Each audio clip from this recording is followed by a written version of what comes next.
The battle unleashed by German General Erich von Falkenhayn in February 1916 was extraordinary, in that his only goal was to kill, not to capture ground.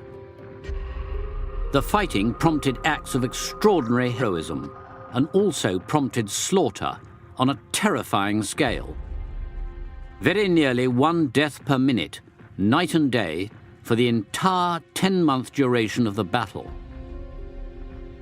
Verdun became a symbol of the French will to resist, and what happened here determined the course of the war. 90 years on, for many French men and women, Verdun still has an iconic significance. But what bearing does it have on that titanic struggle which looms so large in British history? The Battle of the Somme, which began in July 1916. In my view, it is impossible to understand one without studying the other. How was it that the Battle of Verdun led inexorably to hundreds of thousands of British casualties on the Western Front? I mean to cast a soldier's eye on the strategy and tactics of these huge battles, to offer a glimpse inside the minds of the generals who fought them. From February to December 1916, Verdun became the most heavily bombarded place on earth. To me, these pictures suggest Berlin, Hamburg, Germany 1945, after years of pounding by Allied heavy bombers. But this destruction wasn't the result of aerial bombing.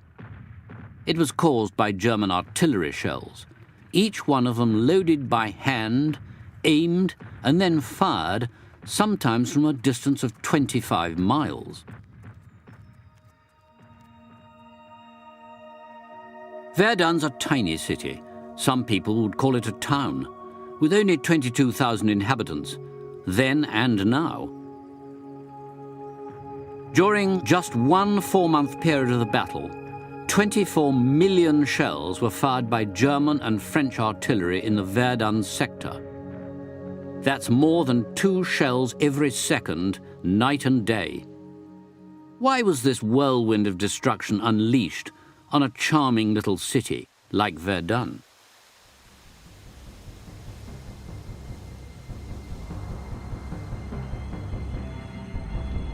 By 1916, all hopes of a quick victory for Germany and her allies had been dashed. The armies that had charged through Belgium and much of France in 1914 had been repulsed, and the Western Front had now experienced 12 months of stalemate, trench warfare. The German Kaiser, Wilhelm II, had expected to be in Paris long before this. Falkenhayn, his commander-in-chief, needed to renew the pressure on the French, to crush them. But where and how? It's the answer to that question that makes the saga of Verdun especially poignant and especially sinister.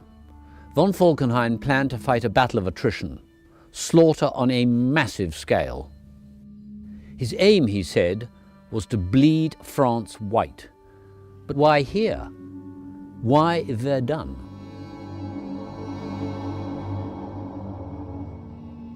Situated in northeast France, close to the German border, Verdun had several times in history been a battleground for these two warring nations.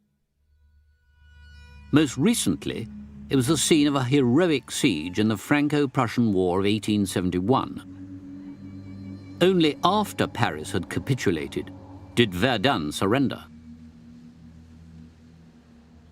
Falkenhayn knew that if they posed a threat to Verdun, that because of its mystical, almost religious significance to the French, they would defend it come what may. It actually made very little military sense to hang on to Verdun, but he knew that they would. And to defend it, they would feed in more and more and more troops. So as long as he kept threatening it, he could simply kill more and more Frenchmen. Verdun was to be the bait in a gigantic trap. Falkenhayn reckoned he could use mainly artillery to pick off the newly arrived defenders in their thousands. His utterly chilling calculation was to achieve 5 dead Frenchmen for every 2 dead Germans. The French believed Verdun to be invincible. The city itself was heavily fortified, but huge sums had also been spent constructing a ring of forts between 3 and 10 miles from the city boundary. I've come to one of those forts, which were designed to protect Verdun. This is Fort Douaumont, showing the signs of the incredible pounding it took during the battle. It's the largest of the forts, and in 1916 said to be the strongest fortified position in the entire world. You can see from up here why it's so important. At about 1,300 feet above sea level, it's the highest point within about a 20-mile radius and forms part of what soldiers call the vital ground. What's visible on the outside barely indicates how large and powerful the fortress was. Deep below these grassy slopes are a massive roof, comprising a layer of concrete, below that sand, then stone, altogether 30 feet thick, and all designed to withstand plunging shellfire from long-range enemy howitzers or siege artillery.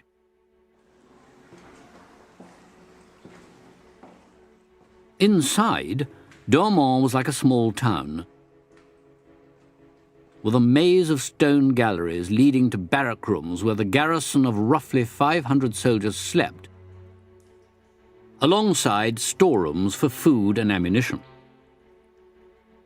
Guns bristled from every angle. This, the 75mm medium-range weapon. Construction began in 1885 and went on right up until 1913, costing 6 million gold francs, £245 million today, a sum which would have paid the wages of 300,000 French soldiers for a year. Douaumont was a source of huge national pride. The defences of the fort were essentially an outer ring of barbed wire, inside which there was a deep ditch. Once you got into the ditch, you would be brought under fire from machine guns.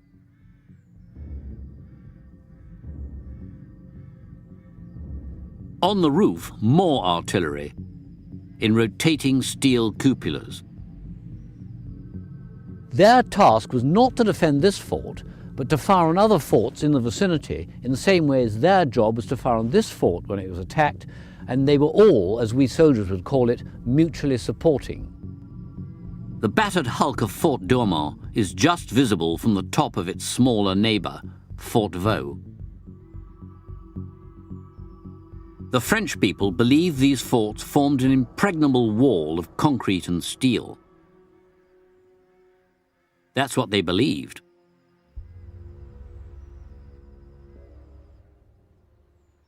Despite its key position, Verdun had been enjoying a relatively quiet war.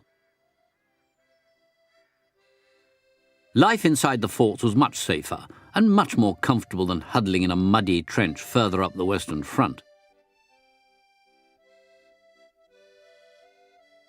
Guarding Verdun was a cushy number, often a posting for second-rate troops. Some French officers worried that Verdun was a weak spot, and the Germans were about to test that view. The attack would be codenamed Operation Gericht. Gericht means place of trial or judgment. Verdun was to be the critical trial of strength. The French had built outer defences, strong points and bunkers in the heavily wooded country leading down to the Meuse. They would be the Germans' first targets. As a general, I want to achieve an element of surprise, but how am I going to secretly assemble the vast quantity of weapons and ammunition that I'm going to need? The materiel ordered for the assault on Verdun was on a huge scale. The Germans brought up over 850 artillery pieces, including railway-mounted siege guns. A key factor in the decision to target Verdun was the excellent German railway network in this zone. Munitions factories had turned out some 2.5 million artillery shells simply for the initial phases of the bombardment and assault. Getting these to the front line, let alone the men, required 1,300 train loads, a massive and highly visible exercise in logistics. Today, I'd be supplied with a mass of surveillance data from aerial reconnaissance, from unmanned, remotely controlled small aircraft known as UAVs, and from satellites. The Germans had seized the initiative before the battle began and largely cleared the skies of French reconnaissance planes.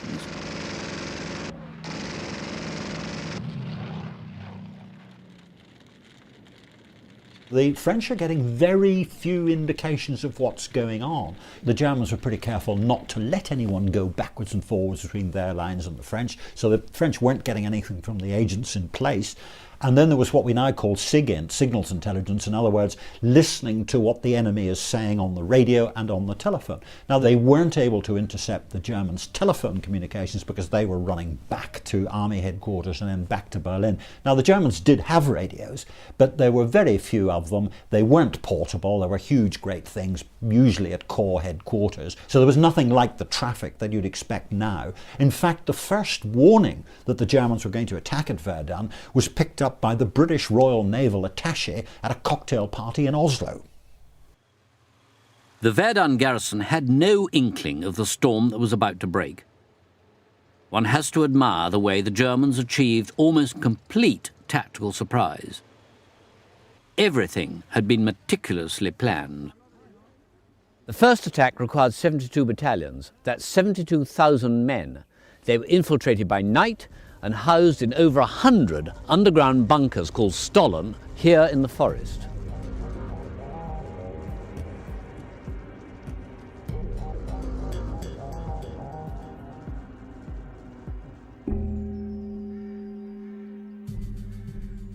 With this huge force poised to attack, the Germans hit a last-minute snag.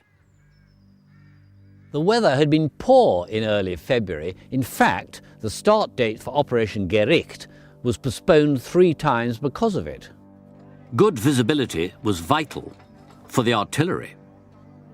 Today, my artillery commander would punch in some map coordinates and the multi-launch rocket systems would hit the targets with the first round. In 1916, artillery had to be directed largely by sight.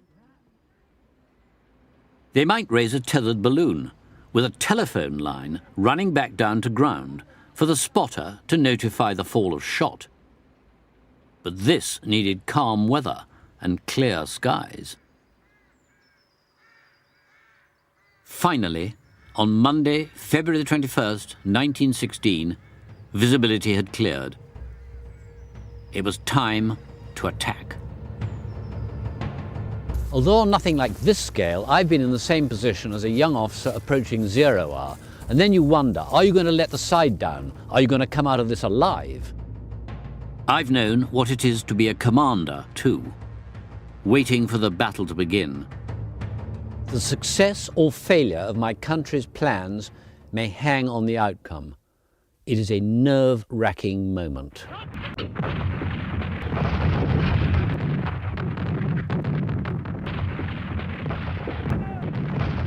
The shelling of the city began at precisely 7:12 a.m. The first of the many millions which were to fall.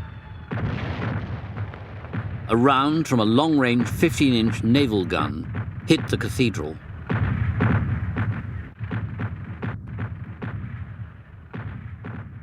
In the propaganda of the time, it was put down to what the British called German frightfulness, but was probably a shot aimed at one of the bridges that went astray.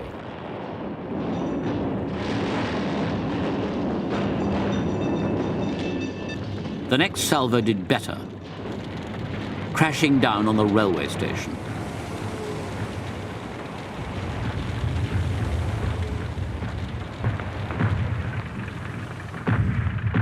For the defending troops 10 miles north of Verdun city, The artillery barrage directed their way must have been utterly terrifying. The Germans called it Trommelfeuer, or drumfire, a continuous crash as one shell after another plummeted down or burst in the air, spreading shrapnel in all directions.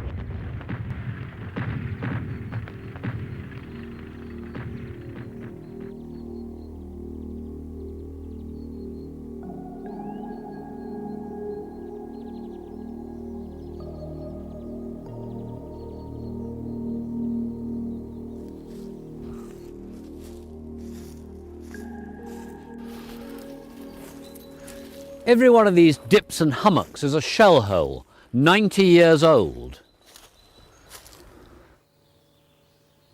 The trenches, where men huddled for protection from the devastating barrage, still snake their way through a newly grown forest.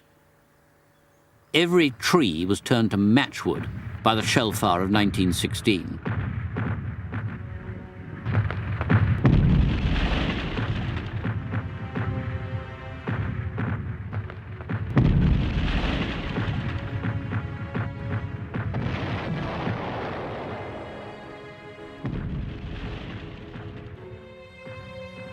Once the barrage lifted, at 4 p.m., the German assault troops began to swarm forward on a 19-mile front.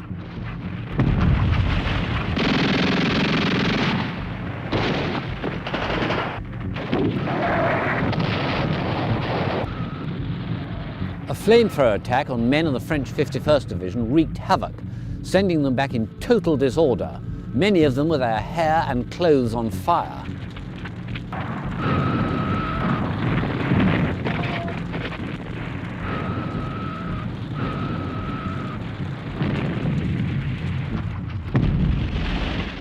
Could anyone stem this tidal wave of German infantry? Here, in what's known as the Bois de Corps, an especially fiery character stood in their way, and this is his command post.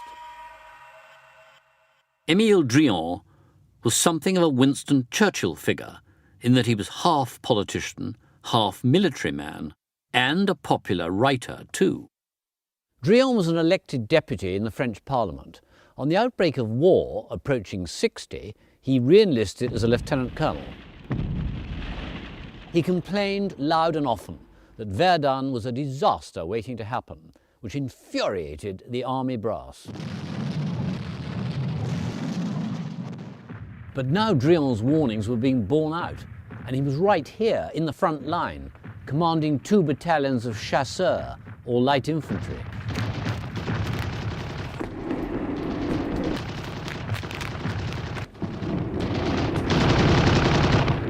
Drian had 1,200 men confronting 10,000 assault troops from the German 21st Division. He'd gone to help one of his wounded men when a machine gun bullet hit him in the forehead, killing him outright. He hadn't been able to delay the advance by much, but the story of Drian's last stand certainly served to inspire the rest of the army.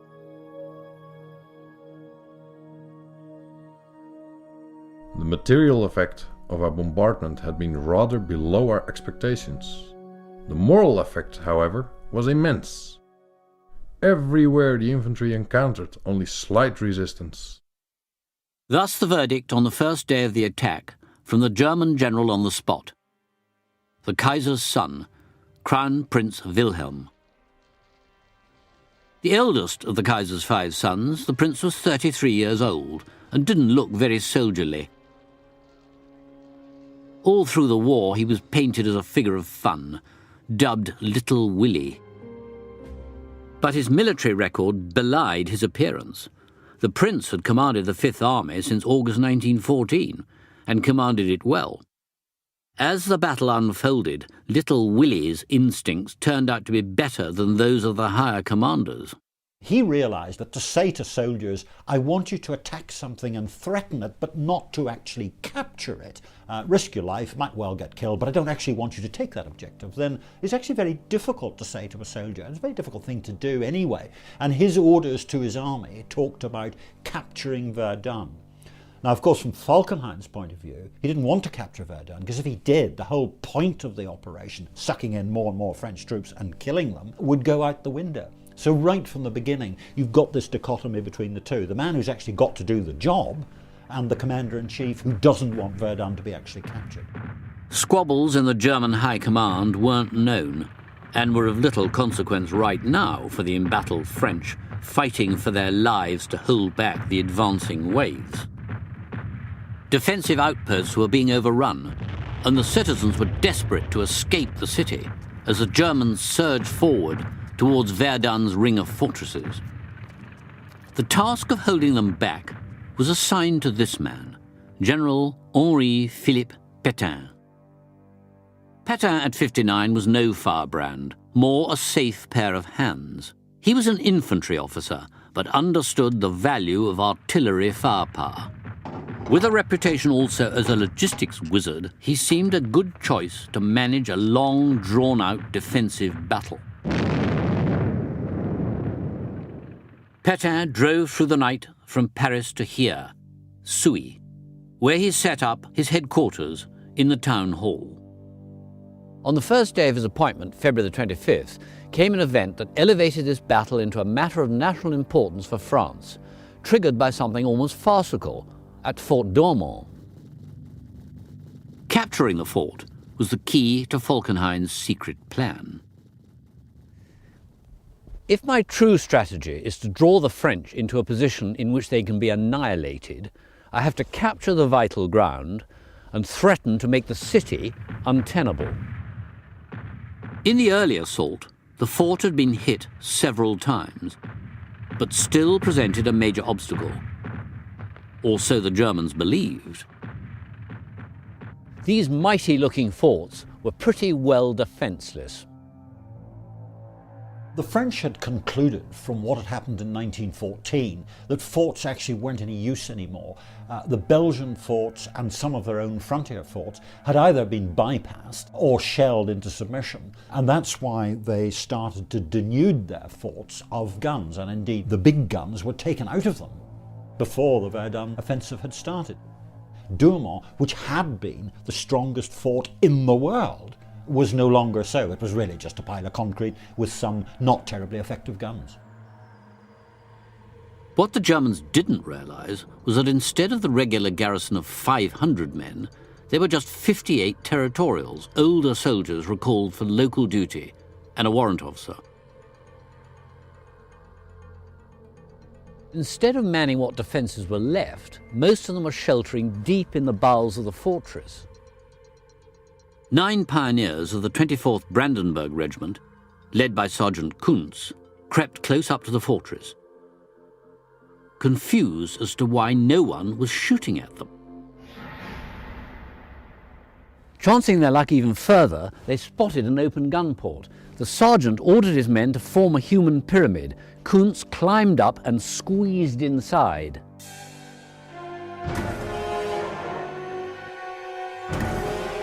Before long, more German soldiers appeared, some 90 troops in total. They spread around the galleries, and the horrified French gun crews put their hands in the air. The mightiest fort in France had fallen without a shot being fired. In Verdun city, there was panic. One officer ran amok, shouting, "Sauve qui peut, every man for himself." He was quickly arrested. The unthinkable had happened. The Crown Prince had seized Dormont. Germany was winning.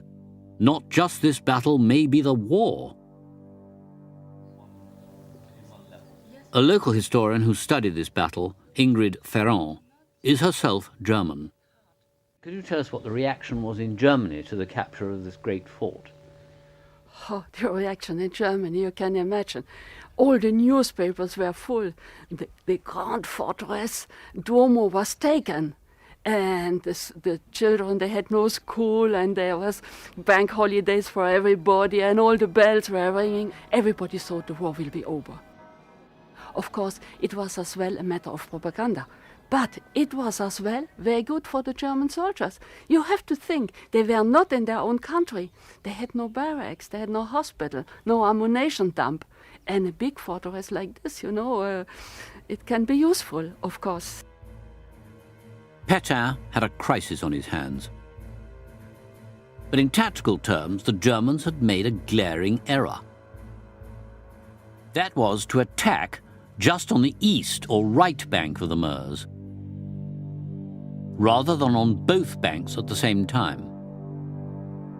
What I would do is quickly get my own artillery into place here and pound the German flanks as they push forward to the city. That is precisely what Pétain now did. It was what the Americans might call a turkey shoot. The French artillery now firing at clearly visible targets. Even their ancient 155mm guns were called into play and wreaked terrible havoc. The body count was not stacking up quite as Falkenhayn hoped. After 6 weeks fighting at the end of March, French casualties were 88,000 and the Germans 82,000. It appears that our losses are more terrible than I understood. I have just met Ludwig Heller, my comrade in the 29th. He is in charge of the burial parties and gives me terrible news. A Feldwebel, or sergeant major, with the German 243rd Regiment, Karl Gartner, had written a long and detailed letter describing conditions during the assault. He was expecting that a friend about to go on leave would deliver it in person to his mother. Instead, Gartner was captured, and the letter too. We have been badly informed by our officers. We are just maintaining our positions on the ground we have won after fearful losses, and we must give up all hope of taking Verdun. So despite their early success, were the Germans now running into trouble? How well equipped were the Crown Prince's men? The uniform here is typical of a soldier of 1916. It has ammunition pouches made of leather. It takes total 90 rounds, there's not many. The rifle is the Gavin 1898 and it takes 5 rounds in the magazine, not 10 rounds as in a British weapon. And on the head he's wearing the Pickelhaube, which is really a parade helmet with a cover over it. It really doesn't provide any protection, but during the Battle of Verdun you actually get to have this thing, which is the Stahlhelm, the steel helmet, which is an incredibly distinctive German item which we all recognise now. It's a very good helmet, isn't it? It is. Actually, better than either the French or British helmet. Yeah, far superior. Everything else is old-fashioned, there's lots of leather in it, and there were even problems where the nice shiny belt buckle, which was nice for parade wear, had to be painted so it wouldn't glint and give the soldier's position away. It's not the most modern set of uniform or weapons in action, and although we tend to imagine today sort of fondly that the German army is highly efficient and superb, they have lots and lots of problems, which means they are not as effective as they might have been. For their part, the French also had some modernising to do. Logistics is the lifeblood of war. When Pétain took command, his position was desperate. He needed an efficient way of channeling men and materials into Verdun, what the military call a main supply route. The most famous stretch of road in the whole of France snakes for 40 miles towards Verdun. Every kilometre there's a stone marker with a helmet on it, telling us that this is the Voie Sacrée, the sacred way. That's the name which was given to the road to Verdun, since the men and material which moved along it would have to save the city, perhaps the nation, from defeat. Pétain gave top priority to improving what had been a narrow, twisting road. He divided the section between Verdun and the regional capital, Bar-le-Duc, into 7 cantons, each with its squad of road builders. Broken down vehicles were just dragged aside so as not to halt the traffic. The whole of France was scoured for spare trucks, including those which had hitherto delivered groceries for the Paris fruit and veg market. The Voie Sacrée was a never-ending convoy stretching for mile after mile. At its height, a vehicle or baggage wagon passed a given spot every 14 seconds, night and day. The French were pulling in troops from wherever they could. Colonial forces from North Africa, from Senegal, from Indochina. Some to fight, others to work as labourers on the Voie Sacrée. The French couldn't afford to let up, but then neither could the Germans. They saw Verdun as the key to winning the war. What was Germany's long-term strategy? Her key enemy was not France, but Great Britain, or England, as Falkenhayn would have said. The Germans initially hoped that the British would not come into the war. Not because of the British Army, which was tiny and so far really wasn't having much effect on the Western Front, but because of the Royal Navy, which was stopping the Germans importing things that they needed, foodstuffs and raw materials, and of course because of Britain's pocket. Britain was the richest country in the coalition against it. Britain was the richest country in the world. Britain was making loans to the French, most of which weren't being paid back. And as far as the Germans could see, it was British money that was keeping the coalition against them going, and the Royal Navy that was eventually going to strangle them. Falkenhayn reasoned that he could, as he put it, remove the strongest sword from Britain's hand by knocking out the French. It was to prevent that happening that the British would fight their most costly and controversial battle of the war, the Battle of the Somme.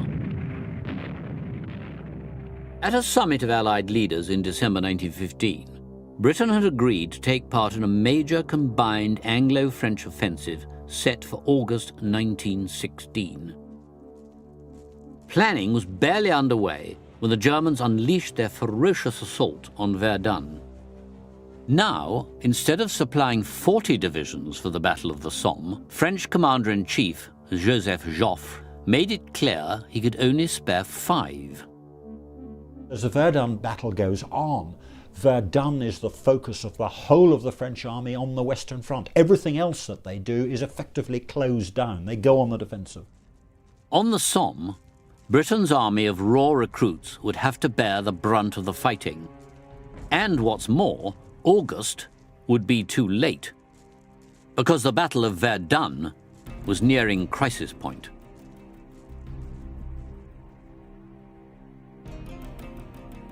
Morthomme, or Dead Man's Hill, lies 7 miles northwest of Verdun. The name turned out to be very prescient.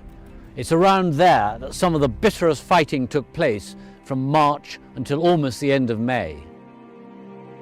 The Germans had recognized that the decision to attack only on the right bank of the Meuse was a serious error.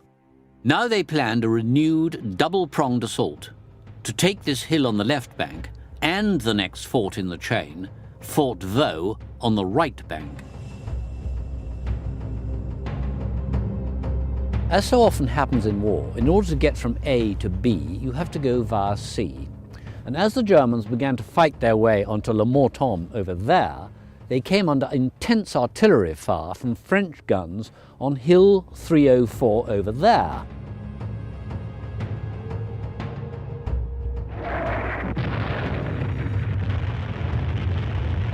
And so a ferocious struggle now began for Hill 304, with 7 German divisions ordered to take the summit.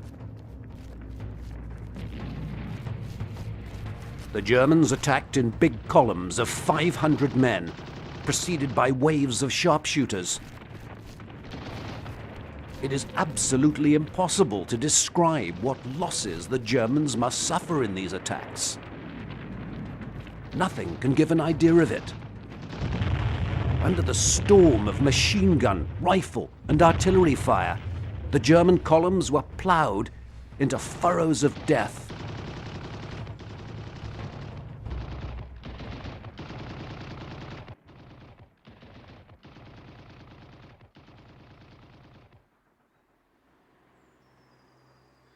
It was during this fight that another of the legendary incidents of the Battle of Verdun occurred, suggesting that sometimes at least the pen is as mighty as the sword. The Voie Sacrée ran right beneath Pétain's office window, in the high street of Souilly. He would stand on the balcony and watch the troops passing, knowing that by the end of May, 23,000 men had died. 54,000 were missing, 75,000 were wounded, 152,000 casualties in 3 months. But the enemy was suffering too. With the Germans now taking a severe pounding at Le Morton, Pétain issued his famous order of the day, which reads, in part, The furious attacks of the soldiers of the Crown Prince have broken down everywhere. Honour to all. Courage!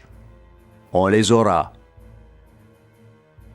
It's those last 3 words which went down in history, on les aura, loosely translated in soldiers' language. We'll have 'em.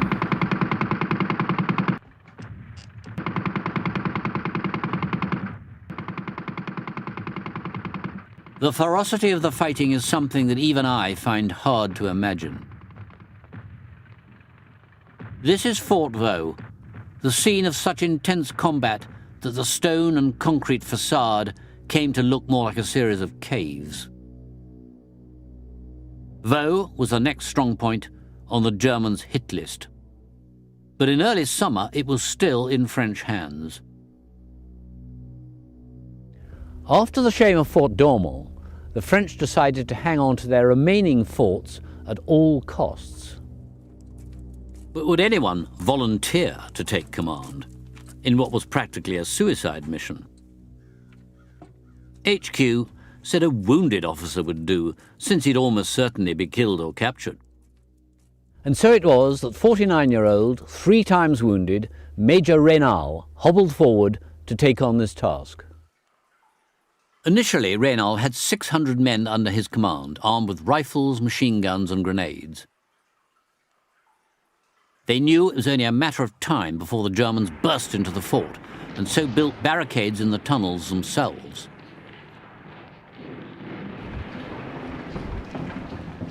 The Germans fought their way into the outer galleries, and then a terrible battle began, lit by flashes of gunfire. There were explosions of grenades, and with horrific results, flamethrowers.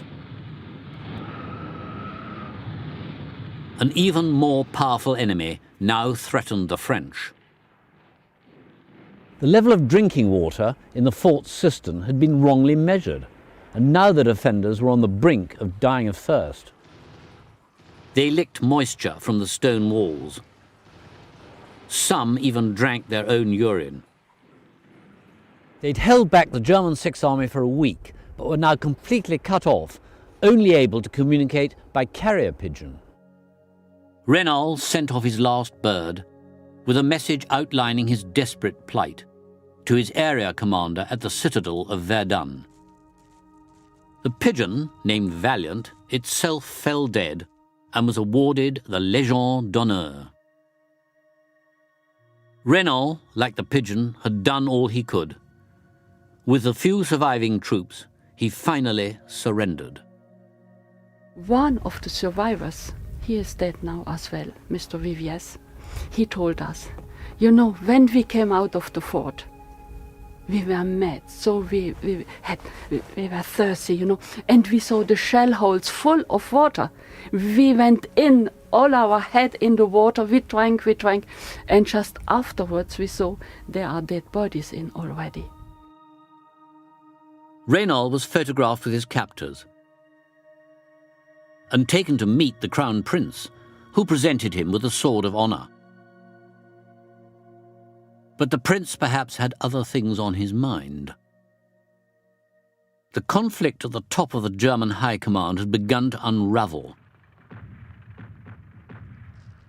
Although after 4 months' combat the French were battle-weary, they were still fighting.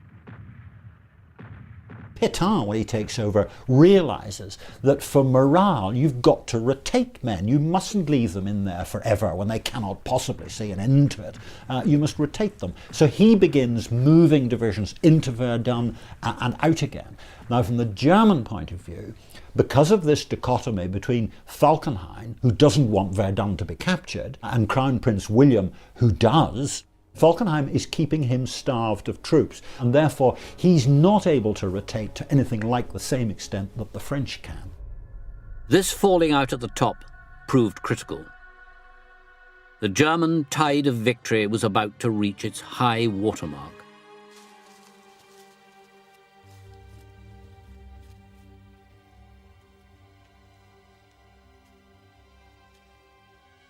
Their next key target was here, Fort Souville, only 3 miles from Verdun itself. On the 22nd of June, the Germans employed a new tactic. Shells falling on French artillery positions exploded, not with a bang, but with a pop, followed by a pungent smell. Gas. But the defenders were prepared. Gas had been used by the Germans in other sectors previously, and most of the French troops had been issued with gas masks. Or if not, had devised their own. On this occasion, the French gas masks worked quite well. The attack was on too narrow a front, and although the French line was badly dented, it held. The main body of German troops tried to battle their way through the French defence lines, coming within 1,000 yards of Fort Souville, but were then halted.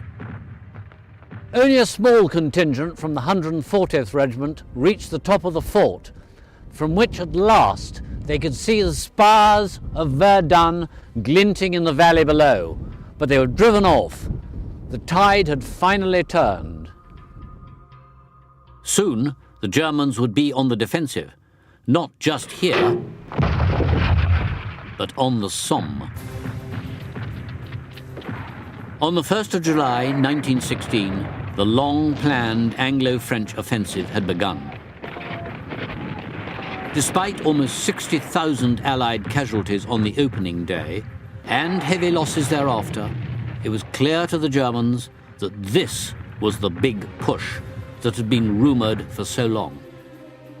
Verdun was no longer centre stage. On July the 12th, the offensive at Verdun was abandoned.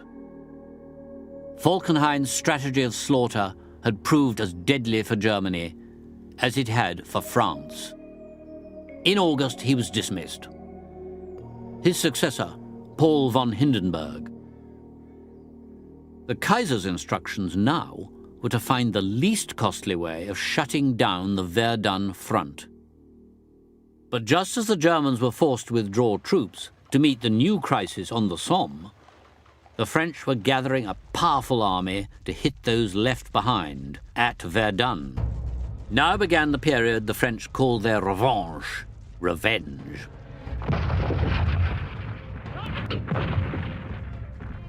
Eight and a half French divisions, 60,000 men, prepared to force the Germans back from the ground they'd won, especially Fort Dormont. The French had now called up 650 guns, including railway guns, well behind the lines. On October the 23rd, a giant shell plunged through the 8-foot-thick concrete roof of Fort Dormont, killing 50 Germans in the sickbay. Another devastated a barrack room. The fort filled with poisonous fumes, and the garrison commander gave the order to abandon. Within 24 hours, Fort Dormont was back in French hands. Fort Vaux, the scene of Major Raynal's last stand, was retaken a few days later. The French had seized back ground that the Germans had fought for 4.5 months to win. The final French assault took place in December. The Germans were pushed back almost to the line they'd started from 10 months earlier.